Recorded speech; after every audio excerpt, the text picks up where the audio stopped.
Welcome back to my channel. কেমন আছো students? আজকের এই মহান দিনে অর্থাৎ আজকে চিলড্রেন্স ডে, তোমরা সকলেই জানো। এই চিলড্রেন্স ডেতে তোমাদের সকলকে জানাই আমার আন্তরিক প্রীতি, শুভেচ্ছা এবং ভালোবাসা। আশা করি তোমরা সকলেই ভালো আছো এবং মন দিয়ে পড়াশোনা করছো। এবং তোমাদেরকে আরও একবার ধন্যবাদ জানাই, তার কারণ তোমরা আমাকে অনেক প্রত্যেক দিনই কোশ্চেন জিজ্ঞাসা করছো এবং আমাকে তার উত্তর দিতেও প্রচণ্ড ভালো লাগছে। ঠিক আছে, তো আজকেও এরকম আমি কিছু প্রশ্ন নিয়ে চলে এসেছি ক্লাস 6-এর, যেগুলো তোমরা জানতে চেয়েছো অনেকে। তো চলো শুরু করি। এগুলো আমি আগেও করিয়েছি, আবার নতুন করে রিপিট হচ্ছে। ঠিক আছে, তো আজকে যেটা প্রথম প্রশ্ন সেটা হচ্ছে, দেখো, পুরাণ কি? পুরাণের বিষয়বস্তু কি? তাহলে উত্তরটা হচ্ছে কি, পুরাণ শব্দের অর্থ পুরানো। পুরাণে পুরনো দিনের কথা থাকে। খ্রিস্টপূর্ব 4র্থ বা 5ম শতকের আগে কয়েকটি পুরাণ রচিত হলেও বাকি পুরাণগুলি খ্রিস্টীয় 2য় থেকে 7ম শতকের মধ্যে রচিত হয়। পুরাণের মোট সংখ্যা ছিল কটা? 18টা।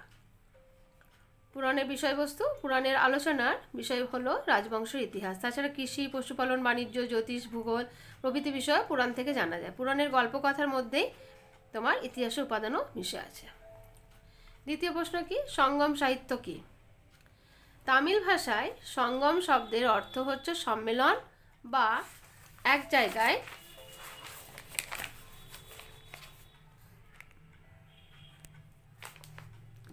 জড়ো হওয়া বা মিলিত হওয়াকে বোঝাচ্ছে। দক্ষিণ ভারতের মাদুরাই নগরীতে 3টি তামিল সাহিত্য সম্মেলন হয়েছিল। এর ফলে তামিল সাহিত্যের বিকাশ হয়েছিল। তাই তামিল সাহিত্যকে কি বলা হয়? সঙ্গম সাহিত্য বলা হয়। এটা অনেক সময় ঘুরিয়েও আসে যে কোন সাহিত্যকে তোমার সঙ্গম সাহিত্য বলা হয়? তামিল সাহিত্যকে। ঠিক আছে, তাহলে হয়ে গেল দুটো। আচ্ছা, তারপরে আছে, দেখো, এটা অনেক সময় আসে টিকার মধ্যে, পঞ্চতন্ত্র সম্পর্কে কি জানো?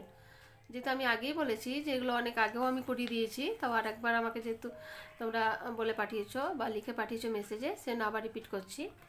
কী বলছে? পঞ্চতন্ত্র হলো একটি নীতিগল্পের সংকলন। এর রচয়িতা হলেন কে? পণ্ডিত বিষ্ণু শর্মা।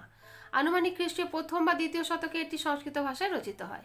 পঞ্চতন্ত্রের মূল রচনাটি পাওয়া যায়নি। জানা যায় যে এক রাজা তার 5 ছেলের বোকামিতে দুঃখ পেয়েছিলেন।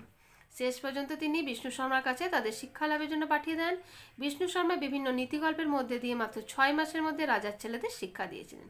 পরিশেষে বলা যায়, পঞ্চতন্ত্রের গল্পগুলো ছোটদের জন্য লেখা হলেও সেগুলির মধ্যে সবার জন্যই কিন্তু নানান বক্তব্য রয়েছে। ঠিক আছে, নেক্সট প্রশ্ন আমরা যাই। এটা, গুরুকুল ব্যবস্থা বলতে কি বোঝায়? বৈদিক যুগে গুরুকুল শিক্ষা ব্যবস্থা প্রচলিত ছিল। বৈদিক যুগে ছাত্ররা গুরুর গৃহে বা আশ্রমে থেকে পড়াশোনা করত। তখন কিন্তু কোনো বই ছিল না। গুরু যা শেখাতেন ছাত্রকে তাই শুনে শুনে মনে রাখতে হতো। তখনকার শিক্ষা ছিল গুরুকেন্দ্রিক, তাই তখন গুরুকুল ব্যবস্থা গড়ে উঠেছিল। ঠিক আছে,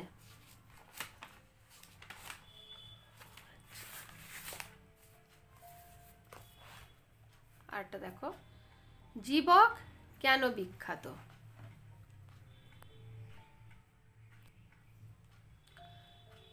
গৌতম বুদ্ধের সময়কালের একজন বিখ্যাত চিকিৎসক ছিলেন কে? জীবক। তিনি হর্ষঙ্ক বংশের রাজা বিম্বিসারের রাজবৈদ্য ছিলেন। তার জন্ম হয়েছিল রাজগৃহে। তিনি তক্ষশিলায় গুরু আত্রেয়র কাছে শিক্ষা লাভ করেছিলেন। জীবক সমস্ত গাছের ভেষজ গুণ সম্পর্কে জ্ঞান লাভ করেছিলেন। জীবক গৌতম বুদ্ধ রাজা বিম্বিসারকে অনেকবার কঠিন রোগ থেকে মুক্ত করেছিলেন। ভেষজ চিকিৎসক হিসেবে জীবক বিখ্যাত হয়ে আছেন। ঠিক আছে,